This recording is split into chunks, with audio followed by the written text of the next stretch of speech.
Yes friend, आज हम बात करेंगे United spirit company, United spirit limited, जो एक अल्कोहल बेवरेज कंपनी है और ग्लोबल सब्सिडी जो कंपनी है डियाजियो पीएलसी कंपनी की।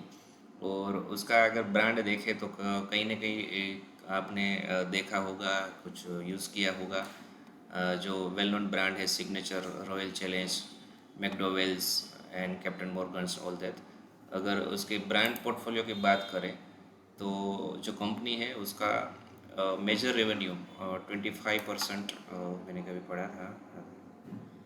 यस, जो United Spirit Limited has highest market share of 25% in Indian spirit industries and almost 45% market share in Indian whiskies market.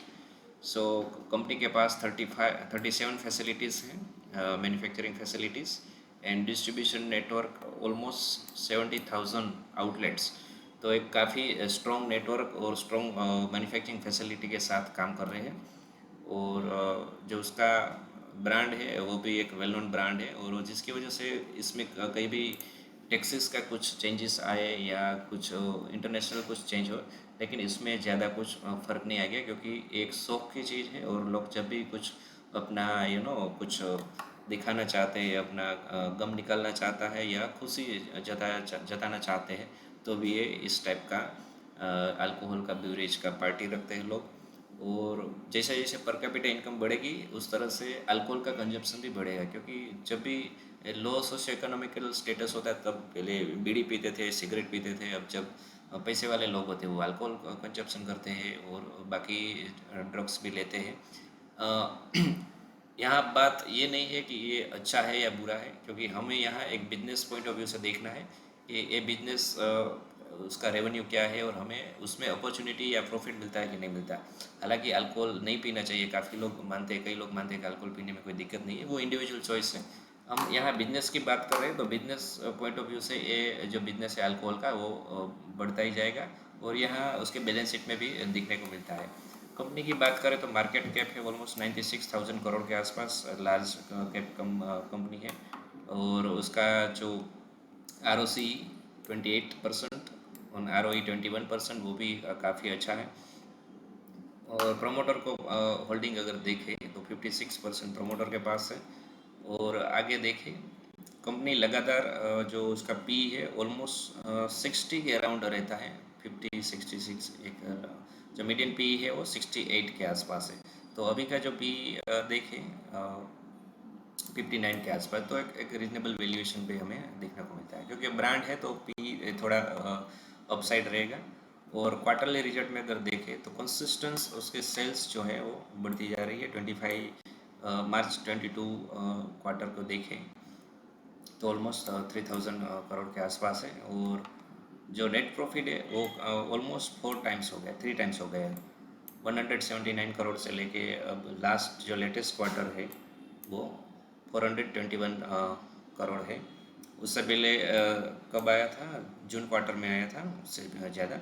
हालांकि हमें जब भी किसी कंपनी के एनालाइज करना है तो क्वार्टर ऑन क्वार्टर देखते हैं। तो मार्च 25 क्वार्टर का हम कंपेयर करें तो अगले साल का मार्च 2024 क्वार्टर का अगर देखना है, मतलब देखेंगे, तो उससे अगर देखें तो ऑलमोस्ट ये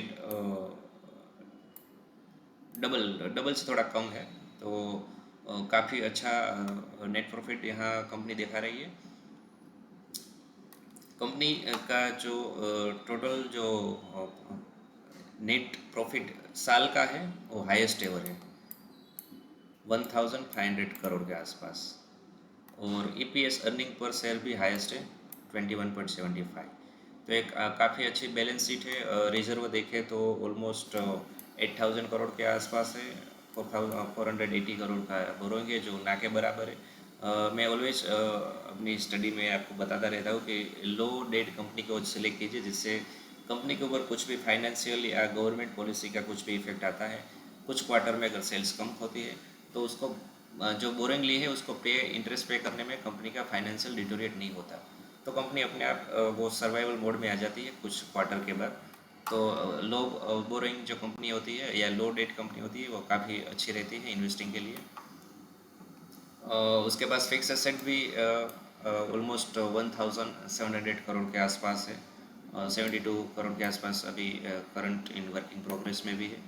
तो काफ़ी अच्छा neat and clean balance sheet है। प्रमोटर की होल्डिंग देखें तो 56%, F I and D I almost 15% के आसपास है, और पब्लिक के पास सिर्फ 13% है, यानी कि बाकी सारा जो होल्डिंग है वो स्ट्रॉन्ग हैंड के हाथ में है। तो इस टाइप की जब कंपनी मिलती है और उसमें चार्ट पैटर्न बनता है तो इन्वेस्टिंग के लिए बहुत ही अच्छा है। यहाँ अगर हम देखें तो एक बहुत ही अच्छा रेंज बाउंड ट्रेडिंग स्ट्रेटजी यहाँ अप्लाई होती है। ये 200 डे मूविंग एवरेज का लाइन है, और जब भी प्राइस 200 डे मूविंग एवरेज से नीचे आता है और range bound trading strategy apply होती है। रेंज बाउंड स्ट्रेटजी के क्या करते हैं, एक प्राइस से एक लेवल से अप होता है, फिर सेम लेवल पे नीचे आता है, फिर अप जाता है, फिर नीचे आता है, फिर अप जाता है। तो जब भी ये फर्स्ट टाइम, सेकंड टाइम और थर्ड टाइम हमारा जब ये बॉटम टच करता है, मतलब कि जो सपोर्ट जोन है, और सपोर्ट के पास से अगर हम वो रिटर्न आता है तो वो सेम अगर जहाँ टॉप बनाए वहाँ तक हम होल्ड करके रखें तो रेड बाउंड ट्रेडिंग स्ट्रेटजी के हिसाब से हम ट्रेड करते हैं। तो इस केस में अगर हम देखें तो जब भी प्राइस उस लेवल से टॉप पर जाती है तो कितना दिन लगता है, ऑलमोस्ट अगर हम देखें तो 70 डेज, यानी कि टू 2 मंथ्स और 10 डेज में हमें 20% के आसपास हमारा यहाँ जो है वो गेन मिल जाता है। और अगर सेकंड टाइम देखें, सेम अगर वहाँ से पिक करें और जब भी यहाँ टॉप पे पहुँचता है तो ऑलमोस्ट 56 डेज, यानी कि 2 मंथ में वे मोर देन 20% का हमें गेन देखने को मिलता है। और अगर करंट प्राइस से भी अगर हम देखें ऑलमोस्ट 60 डेज अगर हम काउंट करें, यहाँ थोड़ा मैं इस चार्ट को थोड़ा इधर कर लेता हूँ और यहाँ से मैं 60 डेज मोटा मोटा पकड़ के रखता हूँ, 60 डेज। तो ऑलमोस्ट अगर देखें तो सितंबर के आसपास, सितंबर एंड तक ये टारगेट अचीव मेरे हिसाब से हो जाना चाहिए। लेकिन यहाँ मार्केट का जो ओवरऑल सेंटीमेंट है वो भी इफ़ेक्ट करता है। एक अनुमान लगाया जाता है कि इस तरह सा जो चार्ट है किसी भी कंपनी का वर्क करता है तो उस हिसाब से बिहेव करना बनता है। लेकिन ओवरऑल जब मार्केट कंडीशन वर्सन हो जाती है, अगेंस्ट कंपनी की पॉलिसी हो जाती है, तो ये हो सकता है थोड़ा लंबा टाइम भी लगे। तो इस टाइप का जब भी किसी कंपनी में हम एनालाइज करते हैं तो चार्ट पैटर्न भी देखते हैं और कंपनी का फाइनेंशियल भी देखते हैं। तो ये बहुत ही अच्छी कंपनी है, और आप देख सकते हैं, मैंने अभी आपको दिखाया भी कि बहुत ही नीट एंड क्लीन जो है वो चार्ट पैटर्न बना हुआ है रेंज बाउंड ट्रेडिंग स्ट्रेटजी के हिसाब से। तो मैं अपना एक्सपीरियंस आपके साथ शेयर करता रहूँगा। आप भी अपना ट्रेडिंग करते रहिए, सीखते रहिए और लोगों को सिखाते रहिए। Thank you.